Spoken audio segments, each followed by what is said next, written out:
Sayonara Wild Hearts is perfectly self-described as a pop album video game. It sits somewhere between a music visualizer and an autorunner with a deep focus on music and visuals. The color palette of blues and purples pop off the screen, and are perfectly paired with the insanely catchy soundtrack. Game mechanics are kept to a minimum, but it's more about the overall experience than anything else. As it begins, the game feels a bit like a bedtime story as a narrator starts us off on our journey. We're introduced to our heroine as she falls into another world where she becomes the Fool and has to take on the numerous villains she encounters. Though it's a bit on the vague side, Sayonara Wild Hearts' take on romance, arcana, and motorbike gangs feels like a wild dream.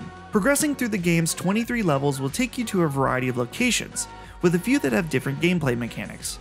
The premise, however, is always simple. Progress to the end of each level while collecting hearts and avoiding attacks. Throughout the level, there are rhythm-based QuickTime events to jump, punch, and perform other actions as well. Each level feels intense and fast-paced to get through, and is perfectly paired with the music. The most delightful part is how the action will surprise you, throwing you total curveballs to change things up. There are a few sections that took a bit of trial and error, but if you fail too many times, you'll be offered to skip just that particular section, if you'd like. The game's total length is about an hour, but there's a scoring system that adds replayability for those that chase high scores. Even without that feature, the overall experience is so stimulating and beautiful that you'll want to go back and play it just to experience it all again. The only thing breaking up the impeccable flow of the title is how you are taken out of the game each time a level is completed in order to start the next. Once the game is completed, a feature called Album Arcade is unlocked that allows you to play the entire game uninterrupted. In addition, the narrator throughout the game can feel a bit out of place.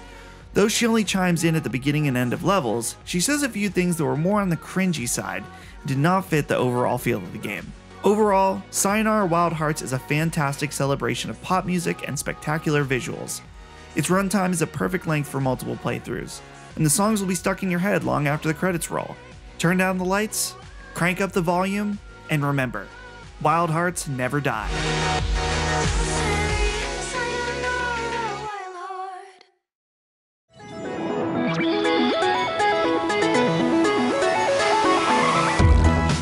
Thanks everybody for checking out this review of Sayonara Wild Hearts. I hope you enjoyed it. If you did, make sure to subscribe here on Handsome Phantom and hit the bell so you're notified of all of our new uploads. We do reviews, previews, all kinds of stuff. You're going to want to check it out. Also, check us out on handsomephantom.com.